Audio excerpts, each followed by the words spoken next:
Let's talk about time. How long did summers last when we were kids? Forever. Forever. So I've done that question to over 100,000 people, and 62% of people say forever right out of the gates. So here's the thing. There were and are 7,884,000 seconds in a summer. Same as when you're 8. So what's going on here? Well, it's a cognitive bias. Something's causing your brain to change the way it perceives time as you move through it, and I'm going to here illuminate for you how to reverse that. But first, let's talk about the Greeks. We only have one word for time. It's the most common word in the English language other than a, an, and the. So time is the most common non-article in the English language. The Greeks, in their infinite wisdom, had two words. Chronos, which is clock time, that's the one we tend to think about time as, and kairos, which is human time. They use kairos about 65% of the time in all Greek texts, including the Bible. So wait, what is kairos? Well, they're very smart. Kairos is human time. It's the way we actually experience time, and it's not perceived time. I talked about this on the chairlift today. It's constructed time. We construct time right here. We're doing it all the time. We're building time in our brains, and it's not linear at all. And so the etymology, the definition of this in the etymology is that kairos is the moment where everything happens at once and the trajectory is changed. It comes from the archer releasing the arrow. So that's where the etymology comes from. And it turns out they were right on to modern neuroscience. So I'm going to give you a very brief neuroscience lesson. Some of you have heard this before, but it's a good refresher. Right now, your hippocampus, back of your brain, is writing short-term memory to long-term memory about every 3 seconds. It's just like taking a photograph of what's going on every 3 seconds, and it's creating a stack of Polaroids. This is going to go on for the rest of your life, just like this, until things change. Well, when there's some risk, excitement, uncertainty, the amygdala wakes up. And it says, write faster and write more. And suddenly your brain's writing memories 20 times per second. So you're increasing your frame rate by 40, 50 times. This is why, if you've ever been in a car accident or something really scary, this is why time seems to slow down and you can view it in slow motion. Your brain tells itself to write more. Now, why does the amygdala wake up? Only 2 reasons. Never do that again, car crash, or always do that again, first kiss. It's the same function. And so now you're writing lots more memories, you're creating these Polaroids, huge stack of Polaroids in your brain. And here's the thing. You, the you that you are the sum of your memories. Everything you will do in the future is based on the perturbations of what you have been through in the past, combined with your DNA, will lead you to do the things you're going to do in the future. But the you that you feel you are right now is that stack of Polaroids. Well, what if your brain decides not to write anything down? This is what we call adulthood. So you have driven to your commute to that same parking garage for 5 years now, and you don't know how you got there. That's because the hippocampus said, nothing new here, nothing to write down. I would argue, I think very effectively, you were dead. If you didn't write it down, you're not alive. So that's the trick here, is you have to trick your brain into writing memories. 8-year-olds don't have to worry about this. We'll get into that in a minute, because everything's new and everything's exciting. So this is where this adage is completely true. Life begins at the edge of your comfort zone. This is why the Peer Summit is so great. You're going to be out there at uncertain conditions. It's sunny 1 second, the next second is totally foggy. You're running at a tree. You don't know what the hell's going to happen. You meet these new people. It's totally crazy. You stayed up too late last night. You had to get up early. Like, this is living. So you're in the right place. Now, here's the thing. Up until very recently, the vast majority of the world, literally until the 19th century, believed the world was flat. Mainland China didn't even join that notion until like 1910. Now, this is despite some pretty obvious things in the world, like oh, the crescent shape of the moon, or the fact that ships and tall buildings disappear over the horizon. Like, there's pretty obvious indicators the world is not flat, but until Aristotle in the 3rd century BC, nobody in the world ever considered the possibility that we might be living on a sphere. The same people that invented the keystone, the fluted door columns of a Greek temple could not fathom this notion that the world was curved. I would argue that if you think that clock time, Chronos time is real, it's false. It's the same flat Earth thing. Let me give you an example. You go to a meeting with business people, and it's boring as hell. And you look at your watch after 3 hours, and you realize only 20 minutes has gone by. And then your best friend comes in from out of town, and you sit down with them, and you're just having a light conversation with a cocktail, and you look at your watch, and it feels like 20 minutes, and 3 hours have gone by. And if you've ever said, I can't believe that was yesterday, it feels like last year, I can't believe it was last year, it feels like yesterday, I can't believe that was tomorrow. Like, any of these things you reference around your inability to construct time properly is because your brain constructs time. Chronos doesn't matter. It's what your brain is doing. And once you learn how to trick it to slowing down and reversing the acceleration of time, you can live, no joke, almost forever. And in the next 25 minutes, I'm going to teach you how to do so. You in for that? Yeah. Okay. Now, some physicists question whether there is such a thing as time. Einstein's on record saying the only reason for time is so everything doesn't happen at once. Subsequent to that, they do agree that time is real and it's happening, and there's lots of weird things around it in terms of quantum mechanics, but we can assume that time is real. So, where did my weird journey with time start? It started with my years as a competitive athlete, where I tried to squeeze more laps, more miles, more pedal strokes, more skate strokes in the same amount of time. And I was fortunate, as you know, many of you know, to manage to, by the smallest margin of time, bring home a silver medal from the Winter Olympics. And that, as Seinfeld would put it, is dramatically different than fourth. Gold, silver, bronze, never heard of you. And it's true, right? So that tiny increment of time between third and fourth changes somebody's life forever. Well, here's the thing. It's true for all of you, too. I realized as I left sports that it's the same thing. We live in moments. We don't live in minutes. We don't live in months. We don't live in years. You make decisions in the moment that change your trajectory, and it happens over and over again. You said yes or you didn't. You got off on that exit or you didn't. You took the job offer or you didn't. You approached the girl or guy or you didn't. And that moment, and it's almost always 2 to 3 seconds, guess what's measuring your life? The hippocampus. Every 2 to 3 seconds, it's taking a snapshot, and within that window, you're making decisions that change the entire trajectory of your life.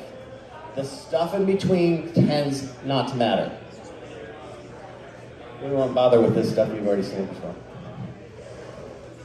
So I will share, the difference between the gold medal and the 10th place in my event was 33 100ths.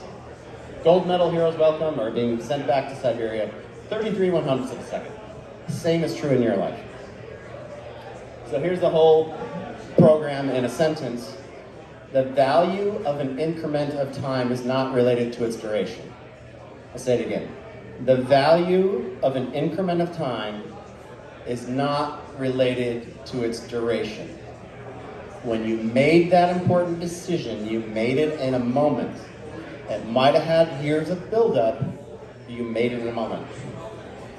So, after I finished competitive athleticism, I entered the real world and I started working for Goldman Sachs, of all people.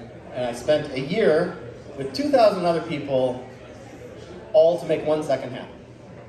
2,000 man-years of effort to allow the clocks of the computers at Goldman Sachs to go from 12/31/99 to 01/01/00. This was Y2K. So again, my life seemed to center around time, which is very odd. And then I did work at Enron for 4 years, decreasing trade velocity and increasing trade times for them. So time continued to swirl around me. But at this point in my early 30s, I noticed that summers kept getting shorter, and I was not okay with this. Just wasn't okay with it. So I started calling around, and I talked to Phil Zimbardo at Stanford, and he's like, yeah, it's well known. 98% of adults the world over feel that the time is accelerating. And I said, okay, what do we do about it? And he said, nobody's done that research. So I spent the last decade figuring this out, so I'm going to be able to share with you in the next 20 minutes or so how to do it. I have some bad news first. When I graphed my life a few years ago, I was 43 years old, and according to the actuarial tables of my height and weight, my life expectancy was 86, so I was exactly half done. Oh, but wait. And I look around the room, and most of you are younger than me, but not by a ton. So you're somewhere in the middle, right? Wrong. We're not half done. This is not the way that life works. This is not the way time perception works. We need a whole new way to graph this. We have to give a y-axis to this around how we actually experience time. And when we do that, well, we find that we're not halfway at 43. In fact, I can't graph forever for a summer as an 8-year-old. So let's just assume that a summer as an 8-year-old starts to feel an awful lot like a year as a 20-something, which starts to feel an awful lot like a decade in middle age. When we graph the area under the curve, we're not half done, it's a sliver. This is all that's left. When I do it logarithmically, you're gonna hate this, but I'm doing it logarithmically, half done is 18, and by 43, you're 92% done. You only have 8% left. The fat lady is singing, the bell is tolling, you are at the end. Is anybody besides me horrified? You should be, because that's what's going to happen if you don't change your life to manipulate time in your favor. But I'm happy to share that I would be able to show you how to do so. I'm about 5 years into 2022 year already, so this stuff works. So here's the 3 laws that govern experiential time. These are metaphors for the neuroscience. I promise you the neuroscience is spot on, it works, and it's based on reality. The first is the law of contraction, the second is the law of inversion, the third is the law of expansion. We talked already about the law of contraction. This is the notion that time, absent aggressive action to reverse it, will keep speeding up the older you get. Use this as a metaphor as a garden hose with a fixed flow of water. If you squeeze the garden hose, the aperture, time speeds up. The more you squeeze it, the faster it goes. This is what your brain's doing to time right now. It's squeezing time. It's squeezing it, causing time to accelerate. Well, how is that fair? It's not, but why is it doing that? Well, let's use, as a metaphor, an 8-year-old's brain, and for the aperture for the flow of time, space times height, the breadth of experience, and the depth, the emotional depth of experience. Well, think about 8-year-olds. Everything's new. First time to Disney, first time to the beach, first time to the mountains, first time seeing snow. Everything's new and exciting and scary and dangerous and fun. And it's the first ball game, the first win, the first loss, the first kiss, the first crush, the first breakup. They cry a lot, they have a lot of highs and lows, and so their aperture for time is wide open. And time trickles through, and summers last forever. Now, all right, you're 20. And so, you don't want to cry a lot anymore. So you don't. But you start to attenuate your highs and lows, and you start to attenuate your breadth of experience. And so you start to shrink your aperture for time, and this is most people start to notice that time's accelerating.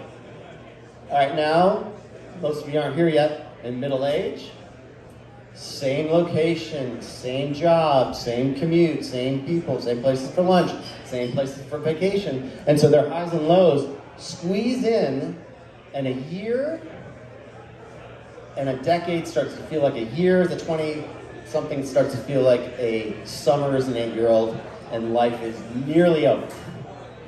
This is the future you face if you're in a very stagnant, steady job. Now, I know most of you are entrepreneurs, so you're not really suffering through that, but how to reverse it. Now, around 30, people figure this out, and they're like, I gotta do something different. I'm gonna take up yoga. I'm gonna do a triathlon. I'm gonna take voice lessons. I'm gonna take piano lessons.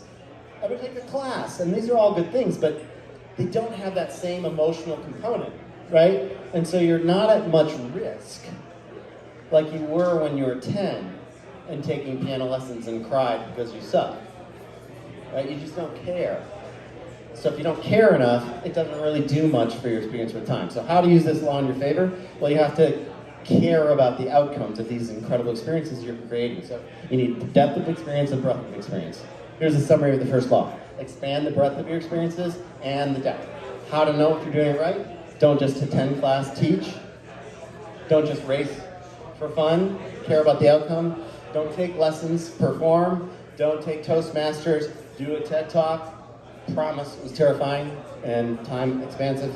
And never go to the same place on vacation. I was walking with a friend of mine up a mountain in Mexico about 5 years ago, and I was telling her about this concept, and she stopped short, and she said, "Oh dear, you're gonna make me do it, aren't you?" I said, "What?" She said, "I got invited to sing in front of 5,000 people in 6 weeks." And I said, "No, because I'm not ready and I haven't sang in a long time." And I'm like, "Oh, you have to do it." And she's like, "I knew you'd say that." So she called them back, she said yes. She called me 3 weeks later, absolutely in tears, saying, "I hate you. Why'd you make me do this? I'm not ready. It's gonna be a total disaster. My voice isn't what it used to be. I'm gonna be laughed off the stage." She called me 3 weeks later, in tears, saying, "Today was one of the best days of my adult life." It went amazing. I had a standing ovation. The last 6 weeks were the longest 6 weeks of my adult life. This is the power of taking those risks for those rewards. How to know if you're doing it right? If you're not willing to cry over the outcome, then you're not really living like an 8-year-old, and you're not going to experience time as slow as 8-year-olds do. This is the first law. It's the least important, but it fundamentally works. So if you're out there today, like Brendan, wherever he was, taking on the steeps and deeps for the first time and still nailing it, that's got to be a good day for you, right? Nice job. Second law is less intuitive and more important. It's really, really counterintuitive. This is the notion that the time as you experience it in the present, in the now, is inversely proportional to how you remember it. And as I mentioned before, only remembered time matters. It does not matter how you experience time in the now. It only matters what you remember. So, imagine if your job was to be typing letters, numbers, and digits into a computer of a green screen for 10 hours a day, every Saturday, for years on end. This was my job in college. I had to type the periodical codes into the computers at Stanford's Green Library. And I could sit in that little cubicle, and I could watch that clock go tick, tick, and just stop. Now, you might come to the conclusion that the best way to expand time is to have long, boring experiences. Wrong, because that's only in the present. In memory, everything I know about that time, you also know. There's nothing else to know. Now, contrast that to the first day of vacation. And so you're going to be gone for a week, and you zoom into your office, or now home office, and you're moving through your task list, you're making calls, you're whacking things off your to-do list, and now it's noon, you've got to zoom to the airport, you get the Uber, you get on the plane, you get off the plane, you take the taxi to the resort, and you walk on the beach, and you have a cocktail, and you see the sunset, and you have a nice dinner, and you read a book, and you do a last dash in the pool. The whole day's gone like this, like it's just over. However, in memory, there's a lot more there. So this is where it gets really weird. So long, boring days in the present seem like forever, but in memory disappear to nothing. And highly exciting, fast-paced days, like the first day of vacation, they zoom by in the present, but in memory, it's completely different. I think the metaphor is like 2 cameras. Long, boring days of doing tedious work is like a surveillance camera, slow frame rate, black and white, gray, no sound. You could store an entire week in a gigabyte. First day of vacation, it's like a 4K HD camera. You're storing a gigabyte a second. You're storing so much information. You're like, your hard drive is trying to catch up with what's happening. But in memory, it's lights, color, action. You can remember so many things. Zoom in, rewind. This is the power of memory when you are in that zone. So how to use this law in your favor? Build a life full of stories. Already talked about that. We're wired for stories, right? And focus on your strengths and talents. Memories and meaning are what it's about. And this weekend is really a great metaphor for that. Not repetition and routine. Repetition and routine are the death of you. They're the literal death of you. Memories and meaning are what counts. Minimize or ritualize routine. So how do you do that? Well, does anybody here have children? I know a few of you do. So do you put your kids to bed with a ritual or a routine? It's a ritual because it has meaning. You're either singing to them, or you're reading to them, or you're doing whatever you do with them, and you're adding value. It might not remember the specific experience, but over time you're adding value to your memory bank. Shaving for men, that's a routine for almost everybody. But my friend Gary does a straight razor. So it's 3-4 minutes of mindfulness for him. So that is now a ritual. So when you take routines and make them rituals, you're going to remember and create value. Maximize flow, get in the flow state, be in your area of strengths, and then create stories. So I have a really powerful piece of advice you're not going to like. You ready? Okay. Design fear and suffering into your vacations. Why would you do this? Because we already talked about the power of story, the way that stories have the story arc. Every story has a plot. Every plot has a crisis. If you don't have a crisis, you don't have a plot. If you don't have a plot, you don't have a story. If you don't have a story, you're not going to remember it. If you go to Cancun and sit at the pool and have cocktails, and then you come home, you'll say, it was good. My daughter's onto this, by the way. I took her to Playa del Carmen a few years ago. And she already knows, like, we're in for something. And we're in a 5-star resort. They flew me there. They got the Escalade and the whole dealie. And I say, hey, let's walk to the town from our resort. And she says, how far is it? Skeptically, as she should. And I said, I think it's about an hour, which I thought it was. So we walked for an hour, and the sun's starting to set, and the ocean is blue, and it's beautiful, and there's starfish, and we walk for another hour, and then the sun does this thing in the tropics. It disappears, and suddenly it's dark at 6 p.m., and now the sand turns to coral, and we're only wearing flip-flops, and we still don't know how far it is to go, and we don't want to go 2 hours back, and we're thirsty, and we're hungry, and we're tripping over the rocks, and both of our feet are bleeding, and she is crying, and there's people in the infield there with bonfires that we don't want to go close to, and we're 3 hours in, and then it's 4 hours, and she's miserable, and I'm worried, and then we see the town. And we walk down 5th Avenue, and we can smell the food in the air, and she says to me, this is going to be the best dinner of my life. And it was, and it could have been hot dogs, it wouldn't have mattered.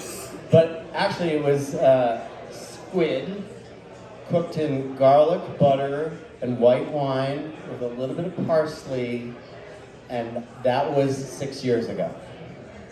And I can remember it like it was yesterday, because that's a story. Staying at the resort, I don't remember a single meal. So if you want to slow down time, design fear and suffering into your vacations. All right, last rule, and the most important, the least intuitive, is the notion that you can actually create time out of nothing. So time is a construct of the brain. Your brain builds it. It's not perspective, it's not perception, it's not chronos, it is entirely kairos. So if you can manipulate your brain to create the kinds of moments that are worth a year, let me ask you this. Would you trade away a boring week of days to keep a really cool, awesome day like today? You would, right? Let's take it to the extreme. Would you trade away an entire year of mundane days to keep 1 minute? Let's turn that over.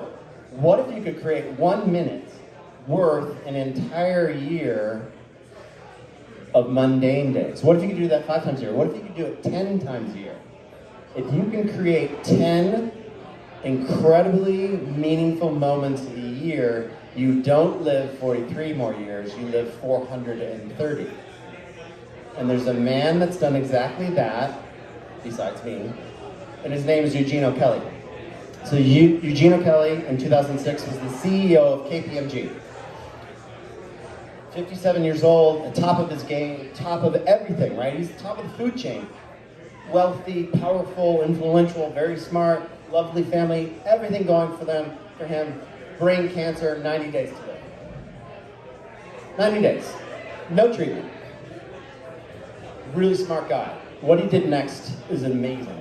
He said, all right, I got 90 days. I'm going to maximize these. So I'm going to do two things: create experiences and time with people that matter. And so he put everybody in his life into cohorts, 5 cohorts.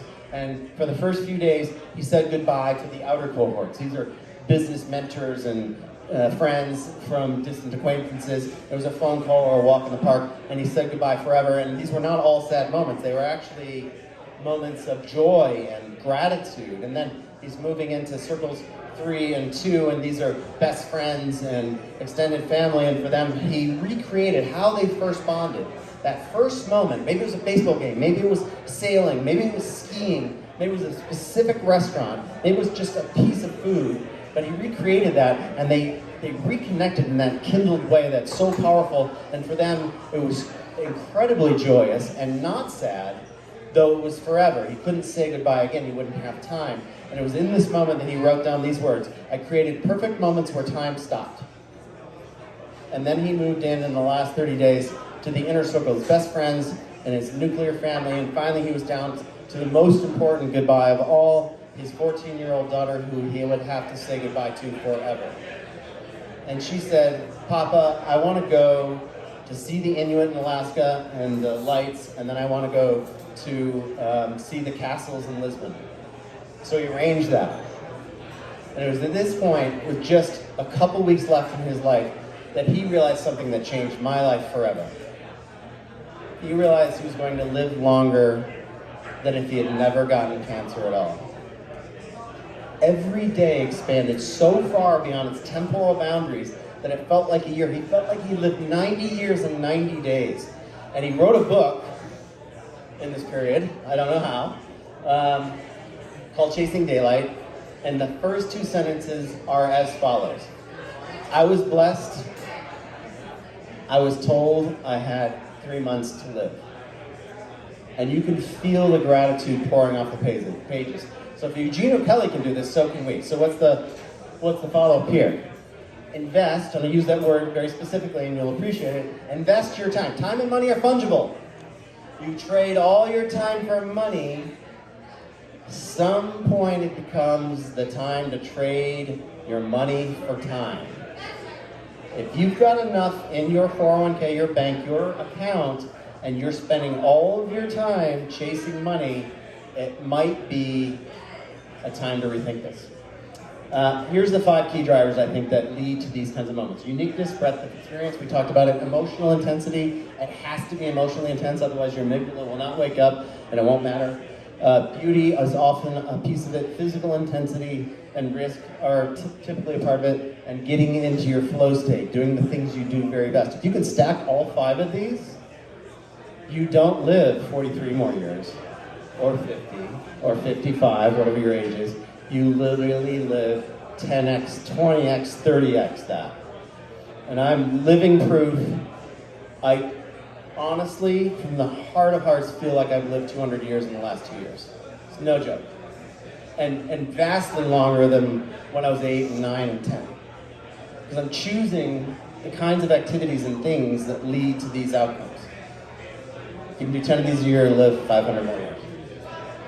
I've shared this before. When life gives you choices, choose the one that makes the best story. Not the easiest one, not the funnest one, not the one that makes the most money. I'm an ex-consultant, so I'll give you a 2x2 before I close. So this is linear time, chronos time. This is returns on your time, kairos time. Low is routine, right? Low investment of time, low chronos time. Try to get rid of it, try to ritualize it. Lots of linear time, low returns. If you have to do it, that's investment time. That might be your job, it might be raising kids if that's not your holy of all holies. For some people it is, but for some people it's not. But it's really important, so you've got to do it. You've got to invest in your future, your progeny, and so forth. Then you get to high. Hopefully this is most of your jobs and what you do. I know from the people I've talked to, like, you're excited about your work and you're spending tons of time on it. Nothing wrong with that. That's perfect. But if you're missing out on the low investment of time and the incredible, like, through the roof returns of these kinds of moments, then you're missing out. So how do you create them for yourself, for your team, for your spouse, for your friends? How can you design them? So you can. You can buy them and you can design them. 2 quick examples before I close with the story. People tend to think that you need money to do this. I had a client, CEO of a company. He heard this lecture. He took his 12-year-old son. They've been living in Australia since his son was 2. Doesn't even know UK, but that's where they're from. Watching a UK football team, soccer team for a decade. Huge fan. Takes his son on his birthday. Flies to London. Son doesn't know why they're going.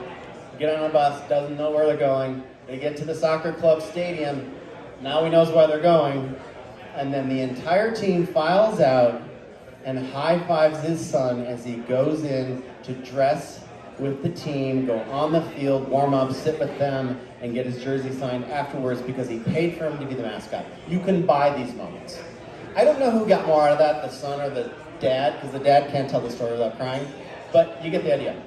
Conversely, my business partner, Monica, 2 summers ago, there was a meteor shower.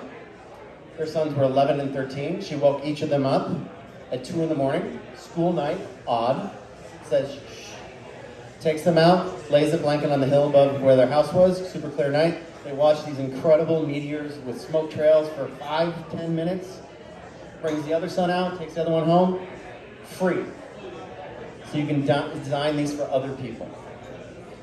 So I have 2 last things before I leave you. One is potentially the most important event horizon moment in my life that was gifted to me. And some of you know this story.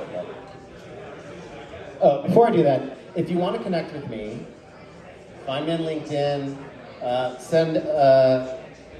text the word The Time Guide to that number, and I'll follow up with you, and you can get a copy of my book as well. And I have a few over here for those that come say hello. All right, final story, and then I'll do one other thing. After the Olympics in '94, I trained for 4 more years. I'm gonna win a gold medal, this is the plan. And then I didn't even make the team. And I was so humiliated, and I'll use that word specifically, that I got in my car after the Olympic trials without even putting on my skate guards, because I knew I wouldn't skate again. I drove to Phoenix, 45 hours away, and put it all behind me. It had nothing to do with the sport for 8 years. But then NBC called me to be the analyst for the Torino Olympics, and I couldn't say no, and there I was, back in the sport, thrust into meeting and greeting the families and the skaters and the coaches. But on the 16th of 17 days of the Winter Olympics, a father of a skater pulled me aside and in about 20 seconds changed the entire trajectory of my life, and it's the only reason I'm here right now. So we're at dinner, and he said, "John, I want to tell you something, it's really important." He pulls me aside, we walk away from the table, he said, "I just want you to know that we wouldn't be here right now if it wasn't for you." And I said, I don't know what you mean. He said, "You won't remember, but 12 years ago, you brought your silver medal to a little event in Bay City, Michigan. You put it around my son's neck, Alex. He was 11 years old at the time. He'd never skated before in his life.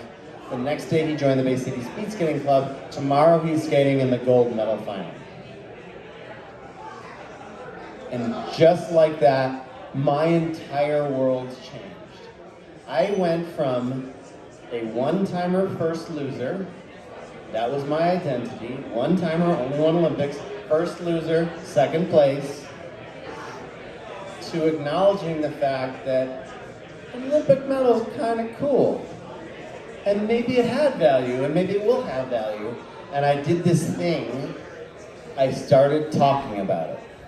I had never spoken about it, wasn't on my resume, and now this is all I do for a living. I've literally told this story to more than 1 million people at this point. So I wrote him a letter that evening, and then he wrote me back. So I'm going to leave you with a gift of his letter to me.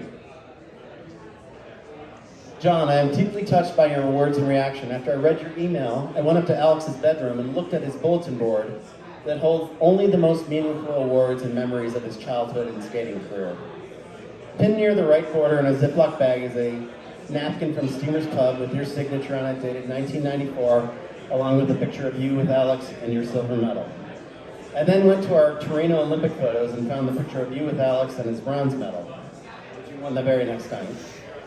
I printed it off, returned to the bulletin board, carefully opened the bag, gently slid the new photo in, resealed the bag, and pinned it back in the exact same hole. I stepped back and contemplated the many things that had to have taken place in so many people's lives together in order for those two photos to be in that bag together, hanging on a bulletin board in a boy's bedroom where he only dreamed of such success. As I stood and stared, I was overwhelmed by emotion as I again attempted to comprehend the awesome unifying power of Olympic Games and values. Thank you for sharing your success with us 12 years ago, and thank you for including Alex and me in this circle of success 12 years later. And this, I'll leave you with his final part of his letter, a gift from Al to you.